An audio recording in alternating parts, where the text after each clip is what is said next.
Ladies and gentlemen, it's my pleasure to introduce Drğa Ruja Ignatova and to start my program called MLM Journalist. Actually, it's a very special day today because I flew all the way to Malaysia. It's very nice weather here, and Drğa Ruja is having a series of presentations all over Southeast Asia. So it's my pleasure to meet you, and I appreciate your time for the interview. And from now on, first of all, let me introduce Drğa Ruja. I'm going to introduce now Drğa Ruja Ignatova. I'll talk a little bit about her background because it's a very, very, very special background. Now, she has extensive academic background. She comes from a PhD in law from Oxford, the UK, Oxford University. Now the thing is, when you're a lawyer and you have this kind of, how to say, training from an institution called Oxford, would you start an MLM company? Normally? No, you would not. You don't need to. Because you have so many opportunities because of your background. At the same time as she was doing the PhD in law from Oxford, she also did a master's in economy and finance from another university. Parallel. She was done in 4 years, 2 educations. Not bad. I think it would have taken me 20 years. Now, if we think about it, having an owner and a founder and a visionary lady like this to drive a company, or let's say a coin, because this is what it is, it's a coin. She is driving this coin to the next success in cryptocurrency industry. So give her a hand. So, you have a lot of credentials, and you're coming from financial background. Please tell me how you find yourself in MLM arena, in network marketing. It's very special in this world because I've seen so many people, so many managers of MLM companies, but nobody has credentials like yourself, background like yourself. Please tell me how this financial background met MLM industry. Well, actually, it's not so much the network marketing or the MLM concept, it's based on the product that we created. We created OneCoin, which is a cryptocurrency, and to make cryptocurrency successful, and we will talk later probably about cryptocurrency, Yep. To make cryptocurrency successful, to become a big cryptocurrency, you have to be able to reach a lot of people. And we had a concept about the cryptocurrency, we had a concept about a technological concept, we had an idea about the marketing. But what was really missing, in my opinion, for cryptocurrency outside is a currency that reaches normal people like you and me.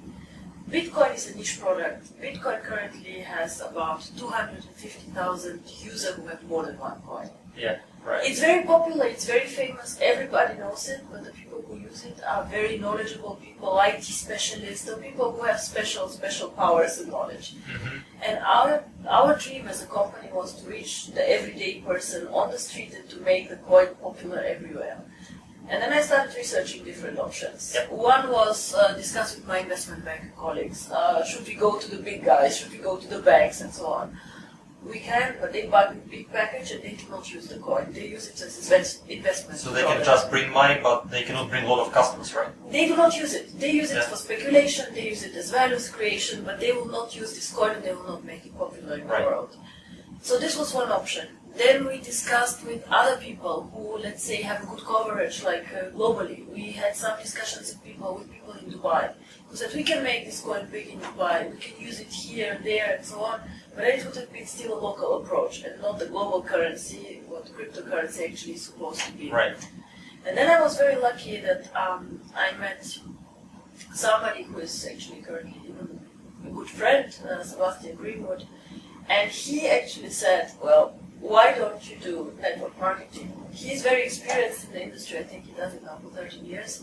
And we sat together and he explained to me network marketing. So what was your first impression? What did you know about network marketing? Now, first, What did you think about it? how to be very frank, Yeah. a pyramid, a scheme, no, how does it work? And we all know that network marketing has a quite aggressive incentivization. So Yep. people get bonuses, and this is why people start a business, and then they start thinking about the product. So it is very important to me that the company creates enough value so that it can pay the bonuses, but it also, the product has an intrinsic value in its own, and with the growth of the network it gets more valuable. I did a lot of research before we started the company, and I must say I did not see many companies who have done this very well, who are not product-based, with a very, very clear product, be it some kind of vitamins or whatever. So it was very, very important for me that we create a sustainable concept that will work with a big network.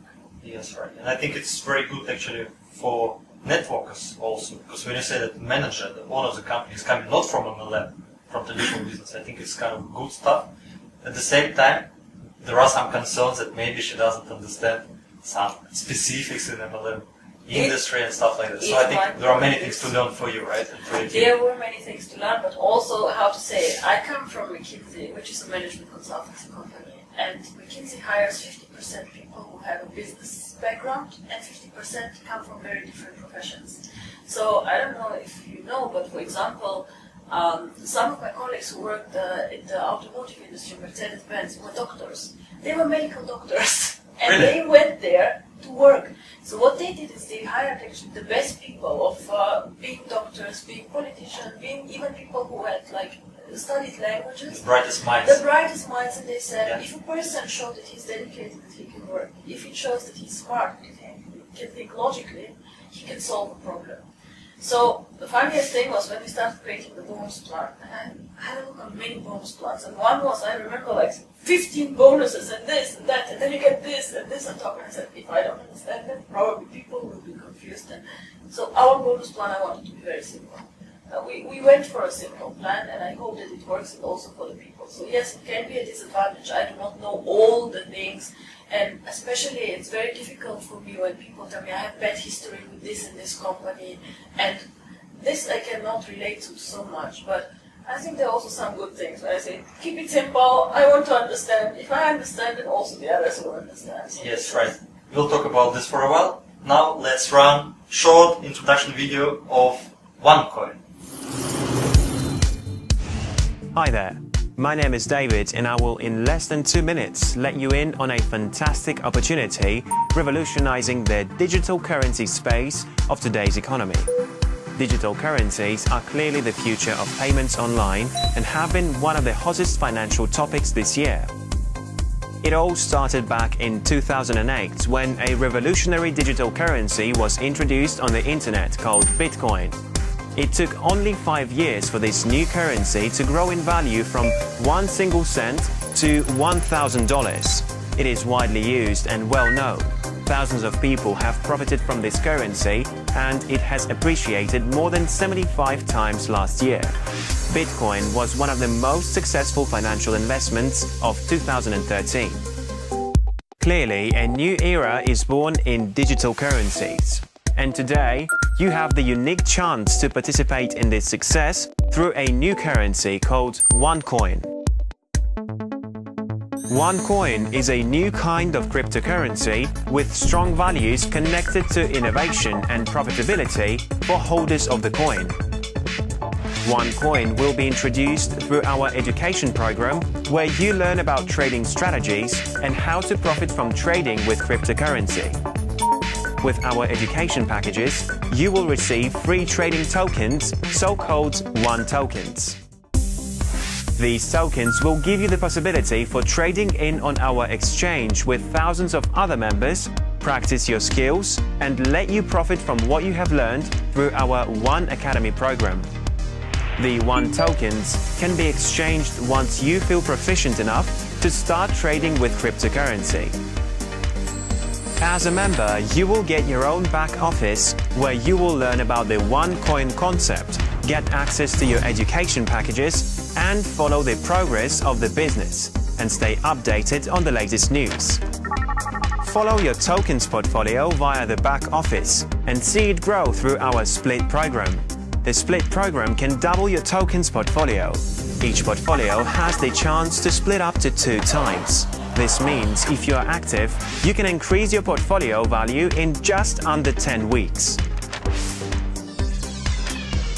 By becoming an active marketing partner of the One Network and by popularizing OneCoin, you will be able to qualify for exciting bonuses by building your own sales team.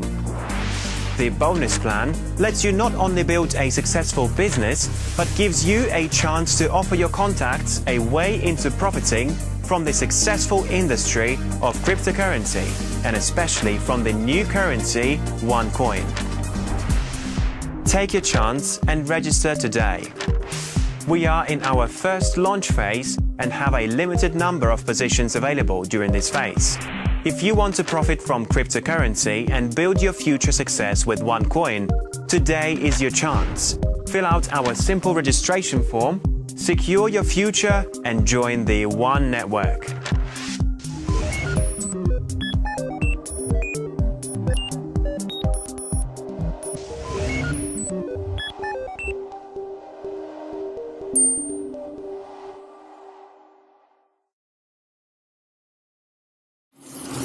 So, we coming back to cryptocurrency.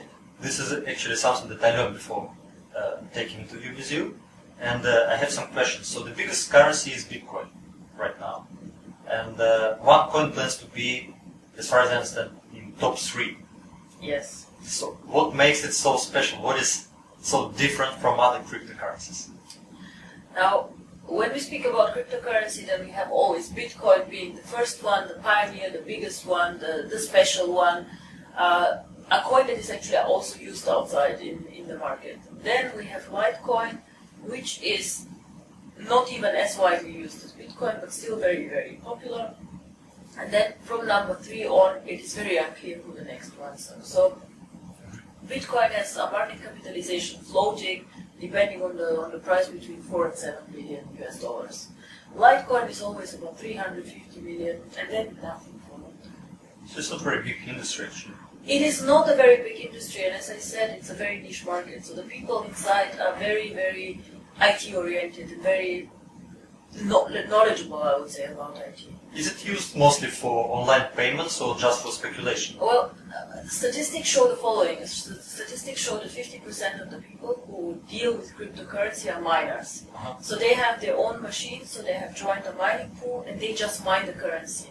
And why do they mine it? Because, yes, they want to speculate with it and to store it somehow and to make money with this. Then, when they have the currency, of course, they start asking themselves, so what now? Of course, I can go and sell to somebody else who does not have a mining equipment, so this works, so he can, of course, store it somewhere, or I can use it a bit. Most of the shops or the online portals who use Bitcoin are for IT equipment. You can buy mining equipment with this, of course. That makes sense. Yes. Then you can use Bitcoin. There also is a very nice service portal at the website, which is also okay to use it. And a lot of websites use it also for online gambling and things like this, where you have to do quick money and to be sure that you receive the money. But now it's kind of becoming mainstream. Right? In US, this is what I read about. Like there are tens of thousands of merchants. They say there are tens of thousands of merchants, but somehow you don't see them. So it is, for the merchants, it has advantages to take Bitcoin. It captures maybe a big audience, which I'm not sure it's the case if there are 250,000 people who use it. But they have a lot of disadvantages too. Because Bitcoin is, due to the limited audience that buys and sells, very, very volatile. So it means it fluctuates. Today the coin might be $300, tomorrow is $400, which is good for you as a merchant if you took the money today, but if you took the money today at $500 and tomorrow it's only $300, it's very difficult. The numbers I think are also outdated, where they say there are 10,000 of merchants. These merchants were actually in the old days where the coin was growing steadily, because this was for them not only to take money but also speculation, because oh, I take the Bitcoin today, tomorrow is worth more. So they were doing their own investment program combined with online. And what is happening now? The coin is kind of going down. The coin is going down. The coin is going down because we see a lot of people selling currently. It's with limited market participants in the market, whenever a big player starts selling, it has a big impact on the price. And in small markets, it does not mean that this currency is less valuable. It just means that demand and supply are not in a balance. And it means that more people currently are selling. The same can happen in half a year, for example, if one of the biggest governments says, oh, we will support cryptocurrency, whatever, some news come, and then in one point of time, the demand gets faster, and then it grows very, very fast. Like the Minister of Finance in UK bought Bitcoin. For example, yes, I think I read that the Singapore government fund also bought Bitcoins. They didn't make it very public because it's of course a commitment to cryptocurrency and governments are a bit reluctant, but news like this, absolutely. Yeah, so the idea of cryptocurrency is very good, it's very fresh, but Bitcoin has some disadvantages. And half of coins are mined, right, in Bitcoin? A bit more than half of the coins are mined currently, and now the mining will go a bit slower than it went before, because it's more difficult to mine the coins. It gets with every coin, and with every person joining the mining, it's more and more difficult to mine the coins. Is it still profitable for big miners? There is a calculator on the web which can show you always if it is profitable or not. Today the price is about $320, and all the people who mine are non-stop mining because it's just too expensive. You have two costs in mining. One is the hardware, and most people already bought the hardware, so they do not consider it properly as a cost. And the second is the electricity. So I talked yesterday to somebody, and he said, "Oh, okay, just to switch on my computer costs me more than $300 for this month, so I will not do it." Of course, there are some people who forget that their computer is mining, is still switched on. But currently, actually, today, mining is not profitable. So whoever mines should switch off and wait until it's... So if the price doesn't go up, actually there is a chance there will be no more coins mined. There's always somebody mining. So there are so many people, but the thing is, should you be the one of them? So what will happen is that probably the price will adjust. So this goes down. Let's come back to OneCoin then. So OneCoin has something different from Bitcoin. When I was researching cryptocurrency and when we decided to do our own cryptocurrency, it was for a reason. Because we also could have invested in Bitcoin and say cryptocurrency is the future, let's go with the big one, why do something new if you can go with something that is already there. Now Bitcoin is very special and it has very special features, but some of them can be an advantage and disadvantage. One of the biggest innovations of Bitcoin was a decentralized approach. It means there's no central bank, there's nobody holding and controlling the coins, no government authority, which sounds actually good. The control is with the people. The second one is complete anonymity. So I do not know, and I do not need to know who on the other side is. I do not need your account number, your personal data. I just send you coins. And this was perceived as something new, innovative. We are independent from governments. But we all know that the world changed a lot in the last years with terroristic attacks, with governments just becoming stricter and stricter on certain points, and there's no way back. This is how the future will be. What governments and what banks want to know is who is the counterparty, why are people doing this to protect the government. I think most of online payment solutions, they ask for KYC now. Everybody, currently. So this is, I think, a big disadvantage of Bitcoin, and this is something that we said. We want OneCoin to be a centralized currency. The people will mine the currency like they mine the big cryptocurrencies, so we create the coin together. But what we will do is we will centralize the wallets and we do KYC procedures. So nobody can come to us and say, oh, but you people are buying drugs on the internet, they're buying weapons, they're doing this. Because we have procedures and we know who they are. The second thing, Bitcoin, nobody owns Bitcoin, or nobody is in charge of Bitcoin. It's not about the owning. But the people who take care of developing the reputation of Bitcoin either have a lot of Bitcoins or they want to make money with this. Like, I want to make a portal who does. So it's not their main incentive, it's not to promote the currency as a currency, but to make some kind of money with some product of the currency. And I think this is very, very good about OneCoin, that we have a team of currently 35 people who are just thinking every day how to make this coin successful and how to make it work. Quite big team. 35 people you have in Sofia, right? The operations are currently in Sofia. The biggest part of the 35 people is, of course, IT.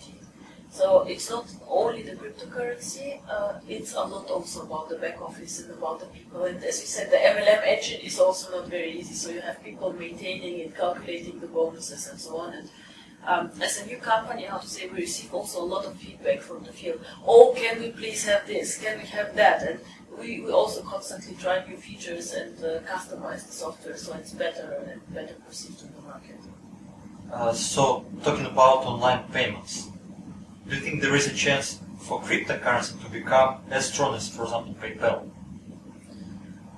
PayPal became very strong through eBay. It was a strategic partnership, and this was something that pushed them very much. PayPal is very simple. PayPal is something that everybody can use, and it's used actually for small payments. And I think that OneCoin can actually become something like PayPal because it's very similar. It goes to the everyday people, and this is where the network comes now into place. eBay is actually also a network. You go inside, you buy and you sell. Facebook is a network. You go inside, you come with your friends, you play games and you do things like this. So this is actually what is the charming and the good thing about OneCoin. If the network is big enough, and if there are enough people who are willing to use this coin, then yes, it can be very, very powerful and big. So the ultimate idea of OneCoin is not speculation, it is not putting little money and then taking out big money out of OneCoin, is creating of big network of people who will use it for online payment, right? Yes. Now the question is, why do you own an asset? People compare cryptocurrency often with commodities, with gold. Some people say, oh, cryptocurrency is virtual gold. It is something like this. Gold has only a value because you give gold a value. Right? Yeah. Why does it have a value? Or why does money have a value? Because you have it in your pocket? No, because you can use it. And I believe that speculation is important for the market. People need to see that they're able to buy and sell. They can make a profit. But to make a cryptocurrency successful, and this is now my personal opinion, not everybody in the network can think like me, but this currency can only be successful when people use it. If they perceive value not only in owning it, but in making payments. And now here our vision is the following. I think if we create a currency that is not only in the virtual room, which is not only a number on your account, but it's something that you have with you every day, you can spend every day, or have with you every day, this would be a big, big success. How can somebody has digital money to buy real things? I cannot put it on my hand, right? Yes. Well, our idea is, we offer also in our packages this one card. And we will start the distribution soon of the card, but the idea is, in the end of the day, 2 to 2.5 years, when we have enough coins on the market and a big network, to link the cryptocurrency with the card. So then you take your card and you can go and buy yourself dinner, or you can buy something in the supermarket, and then this number which was on your account is just you go and spend the cryptocurrency on your card. So you don't have to worry if the online merchant takes it or not. The only thing you have to worry is, does he take my Visa card, which I have uploaded my OneCoin. And it's not working with Bitcoin, is it? There are some people who tried this and who want to make it work. I have seen cards like this, nobody very successful. The question is why, and the answer is because of the volatility. Again, you have to be like this. You have to be sure these people, as I say, it's not a centralized system. So what they do is they take the card and they plug it into one of the exchanges, and they say, whenever my customer comes, I go and sell and buy for you on the exchange. This is how I liquidate the coin, and then he goes and can spend the money. So it takes time for them to do this because they cannot predict the exchange what will happen, and they do not have enough liquidity, and this is why these cards never work very properly. So I have also not seen them like being used in a wide setting. Interesting. So this card they will be linked to Visa or MasterCard? Yes, currently we work together with MasterCard. Oh, interesting. So it is something user-friendly and something that really can make virtual currency usable in the day-to-day life. And also, what about merchants? You plan to bring merchants, right? Definitely. Now the strategy for OneCoin is the following. Currently, we have not started the mining. Because the network we have today, I think 4,500 people, so 5,000. It is a lot of people, but with different packages. We have also a lot of people who are starting with a €100 package. And I think this is very good, because if they ask me, do you want people with big packages, the big investors, or the small people, I say, whoever wants to join is very welcome. Also the small package, come and join. So we have many people in the network, and these people have to start at OneCoin the mining with us. So we want to collect a bit more people, a bit more awareness, and then start off the mining. So when we start the mining, we switch on this blockchain, and then every 10 minutes coins can be mined. What is a blockchain? A blockchain is something... Sorry, sounds very technical. It is, actually, yes. It is something specific about cryptocurrencies. A blockchain is, it can be seen online for the big currencies, for example. The website is blockchain.info, and you can see all transactions that happen in the whole network in this blockchain. In real time? In real time. And this is why online merchants would work with OneCoin or with Bitcoin, because they see their transaction immediately recorded. If you go and pay the merchant with your Visa card, the merchant connects to Visa and says, okay, go. It's fine. And this is the blockchain here. So you make a Bitcoin transaction, the blockchain says, oh, okay, fine, and this is your security, that it's a real transaction, that the other party has money, and it's not a fake transaction. So this is why you can partner with MasterCard?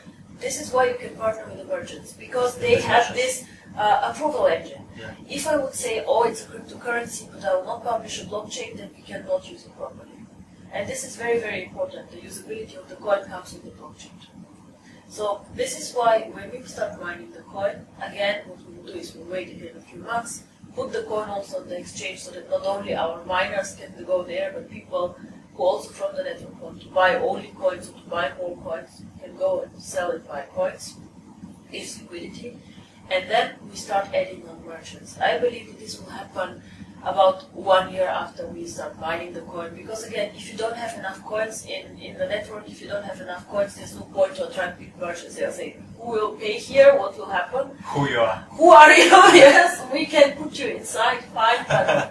So definitely online merchants are part of the strategy, but they're part of the strategy of every cryptocurrency. If I'm very honest, everybody, I want online merchants to take me. But as you say, why should we take you? We will take you only if you're very big and if you have some special deal with us or you have something special. So it might be maybe that OneCoin is accepted very much or attractive for some people who have a good approach to our people in the network. I don't know, maybe some product that is especially interesting for the networkers. This might be very, very well working. Yeah. But I think if we manage the independence only from the online world, then we have done something unique and something very special. But will it be possible to go to a restaurant or to cafe or hotel or whatever and just pay OneCoin in the future? You think it's possible? I think it's possible. If you link it How? to the Visa card, And without Visa card, will be like using QR codes with a mobile phone? This is a good question, and I don't have an answer to it yet. Because when I started thinking, as I said, I wanted to keep it simple. So maybe it would be possible, as I have seen the Starbucks applications and so on. But we started simple, and then we will see how we upgrade. There are so many ideas currently also floating in the network and coming. For example, a lot of people in Asia are part of the network. And they tell me, my husband is in Singapore, I live in India. It takes so long to send money. And OneCoin, for example, if we have 2 cards for one account, or if we have 2 accounts of one coin and one person sends coins to the other, it happens in less than a second. It's an online transaction in real time actually. And then the other person can go and get the money. It's like much faster than a wire transfer. Forget about Western Union. Western Union charges also quite a lot, and especially for countries like this, it's not easy. They have limits for this, and a lot of things, and a lot of paperwork, and it's something that simplifies life. Yeah, makes sense. So let's talk a little bit about geography.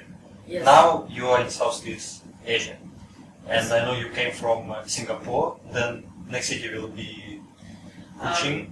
Yes. Which is Borneo Island, Yes. right? And then you go to Hong Kong. So you traveling around all these major countries in South. What is the reason for you? Why you picked up this particular market? Why you don't travel in Europe?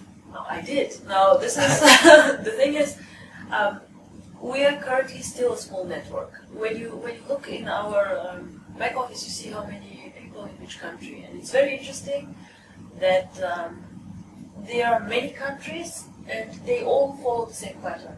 So first there are 20, 30 people, and then it starts growing very fast. It happened to China, it happened to Malaysia, it happened to Finland, which is a very small market but very surprisingly strong. So I believe that currently in the network we have not even started yet. We have spent a lot of time we also, the networkers, have spent a lot of time on recruiting the big leaders. And these leaders now start attracting the people. So what I do currently is I go to them, and I don't even do very big events. 20, 30 people who I meet, and I want them to understand very well the concept. Those are people who will spread the word. Who will spread the word, and for me it's very important that they understand what they talk about. Because I feel very scared that somebody will take the concept and tell the other people in the network where he duplicates things that are just not true or things that he does not understand. So we spend currently also a lot of time on educating the people on cryptocurrency. I think this is something that you should do, because I think most people just don't get it, right? They just don't know. Because this is something we don't have in our exactly. life. If you did not have Facebook, well, somebody needs to explain to you what Facebook is, otherwise how you do it? You don't. So this is something very, very important, and strategic importance. I want everybody to use the coin. But of course some markets are a bit bigger and some are a bit smaller. So you have Europe, which has been always known as a very technological and very advanced market, so people pick up things like this very fast. Yeah. Our first event was in Finland, in Scandinavia, countries who are also very strong in Bitcoin. They knew this, they knew the concept, they realized it's something new, something maybe better, more interesting, they pick it up. But Asia, in terms of size and in terms of potential, it's much bigger, of course, than Europe. so this is why we're here, but also there are other strategic places. Russia is, I hope, something that will pick up very quickly, because somehow Russia was not very active in the Bitcoin market. So when it comes to cryptocurrency, many people are scared that cryptocurrency is illegal.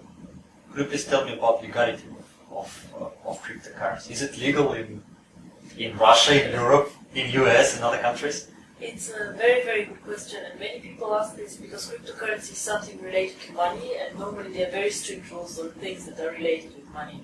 So the answer to this is, as long as nothing is forbidden in the country, as long as there's no law against this, normally it is legal. And there are very, very few countries who have established rules and laws against cryptocurrency. So cryptocurrency is considered legal actually in most of the countries and in all our key markets and where we are currently going to. And you can actually see a legal opinion that one of the law firms in Germany has provided us with, because we wanted to check this very thoroughly before we went to the market. So yes, cryptocurrency is legal, is one part of the answer. But I think what is very, very important is not only legality, but how the regulators in the market see this. Because of course they want to protect people from wrong decisions, they want to establish some rules and some guidance for the normal people who are outside and who want to participate in cryptocurrency. So what we see is that in the last year, more and more people and more governments regulate the access to cryptocurrency. So it means when you want to participate in cryptocurrency, you have to say who you are. It means you have to provide a copy of your ID card, and you have to provide some address statement. It's very similar to when you open a bank account. Yeah. Why? Because some kind of monetary transactions happen, and this is what the regulator actually does more and more. So they do not say it's illegal, they just want to put together a framework how we move in the world. And I think this is also a good thing actually, because it protects people against fraud, against that. And of course there is no law forbidding moving cryptocurrency through MLM, network marketing, obviously. Obviously there is not, and we have to be here also a bit, we have to differentiate, because we are not selling the cryptocurrency through MLM. Yes. So I'm not selling you 1,000 coins. What I sell you is rights to participate in the mining with the OneCoin. So this is again one step which is even slower than selling cryptocurrency through MLM. So you join OneCoin and you earn mining rights actually for OneCoin. You send education, right? Now, the beginning, as I said, when you spoke about my credentials, is I have extensive education. And what Sebastian, for example, did not say is I taught 1 year in university myself, students, when I finished my PhD. And I'm somebody who believes very much in education. Cryptocurrency is a new product, is something that is complicated, that people sometimes are scared of. Not because it's so complicated, but because it sounds very complicated. And to us, it was very, very important when we created OneCoin to create an educational package that comes with it. So people understand what they're doing, people understand how to trade the currency and to use it. Because again, usability. If I have something, I cannot use it, it's worthless. It's like a manual. Yes. Before you use something, you need to read about it, you need to understand. First it starts in financial education, what are financial products, of course also what is cryptocurrency, and then in the end even goes very deep into trading techniques, how do I know, and what is it when a more sophisticated approach to trading comes in. Okay. I've also written a book on financial education and personal development, how to set goals, how to budget, how to do financial goal settings, on financial products. This is the one that you showed yesterday in Chinese, yes. right? Yes. I think, can we show this Yes, book? of course. Actually, we have this book. Guys, we're very lucky we have this book. This is in Chinese. Pretty cool. I don't read Chinese, I only read Japanese, but you see that also is Drª Ruja Ignatova. Yes, we have the book in English, we have it in German and in Bulgarian, because I'm Bulgarian, so this was actually a logical choice to do this. So it is a basic book for people who want to get access to more sophisticated financial products. Okay, so it's education, it's mining, it's investing, Yes. and it's online shopping in the future. Yes. And payments. And payment solutions. yes. Solution. Yes. So it's like a hybrid concept, multifunctional. Okay, very good. So I heard that sometimes people steal money from Bitcoin. Is it secure to use OneCoin in the future? Is it more secure, more solid system? Now, Bitcoin is decentralized and it has some advantages for decentralization, no control, everybody is in his own little place, but it has also big disadvantages. The price went down from $1,000 down very much when one of the big exchanges went down actually, and it was MTGOX in Japan. It was one of the biggest Bitcoin exchanges, very famous, and a lot of coins got stolen there. They say it was a hacker attack and that this hacker stole the coins. And what is very sad is that this was the retail exchange. It means that it were not the big investors with 1 million coins who got somehow affected, but it were people like you and me owning 2 coins, 3 coins. Many people with small money. Many people with small money. Mm-hmm. And it was very upsetting for the market, and again also the regulator started again and said this is not good, this is something that needs to be prevented. And I think we prevent this very well with OneCoin, because we do several things. We have a centralized approach. So we do it like a central bank. We hold the deposits of the people of OneCoins in one central network. So it means when you have a OneCoin e-wallet and I have a OneCoin e-wallet, we're in the same system. So if you steal OneCoins from me, I will fine you. This is like the coins cannot leave the system and our infrastructure. Money leaves the system in and out, but for payout, of course, we know where the money went to. Yes. So we know the bank account, and of course, it's much more secure. Like a bank. It's exactly, actually. People can only move from one account to another. Exactly, and then, of course, the security is much, much bigger. Because if I steal from your, if we are both at Deutsche Bank, and I steal from your Deutsche Bank account to my account, because I cannot put it anywhere else, well, somebody will find me and get it back. Then we do very regular backups, and we have 3 server locations. What can happen in Bitcoin or other cryptocurrencies is, who are decentralized, is that you can lose your coins. If you lose your codes, they're gone. If you cannot recover them yourself, they are really gone. And we back up our servers every 5 minutes, and we have 3 locations. So if something happens to one of the servers, we have the other 2. If something happens to the second server too, then it's really bad luck, but we still have the third one. And we have a backup every 5 minutes. It means I can restore the situation before 5 minutes. So I think in terms of safety and security, we're doing a good job for the members. Of course, it is one of the hottest topics always with the internet. So we're always there are so upgrading. many hackers, so many But scammers. this is why I say it does not worry us so much, because we know where the coins are at and we see the transactions. One more question about cryptocurrency. Is it something that anybody can create? Like, for example, I can create my own currency and call it like Ilya coin, or I don't know, my friend can call it Misha coin, Masha coin, whatever it is. Well, The easy Anybody answer can is create the money. Anybody can create the money, and there, even if I'm not mistaken, there's a tool on the internet where you can put your name and your face on it, and it creates your coin. But you know, there are also several clone coins. They call them to Bitcoin. So Bitcoin went open source with their code years ago, and they said whoever wants it, use it, no issue. It's not the code which is valuable. It's actually the people who are valuable who use the coin. It's the name who's valuable. It's what we created out of it. So you can take Bitcoin's code and then make either coin out of this. But if you don't have people with you who use it, who mine it, who make it happen, it will be one coin and it will make it happen. Oh yeah. So I think many people try to do this and don't succeed, right? Well, many people, and these are especially people who are coming somehow from the IT, you know. Not from marketing side for sure. No. This is and I think this is special about OneCoin, because most of the cryptocurrencies are created by IT people for IT people. Oh, I have this amazing algorithm. Oh, this coin is mined in a very different way. Oh, so it's all some technical new things. These are the coins who are currently existing. OneCoin is not tech at all, right? It's for regular people. OneCoin has a very good algorithm, and it's still innovation and so on, but it's for normal people. I do not want you to worry what algorithm we use for mining. What is important for me much more is how you use the coin and where you use it.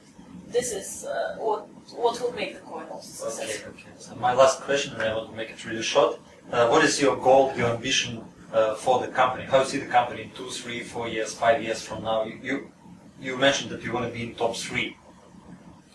Somewhere near Bitcoin. I want to make OneCoin significant and a big player outside of the market. I want to make OneCoin big with the network.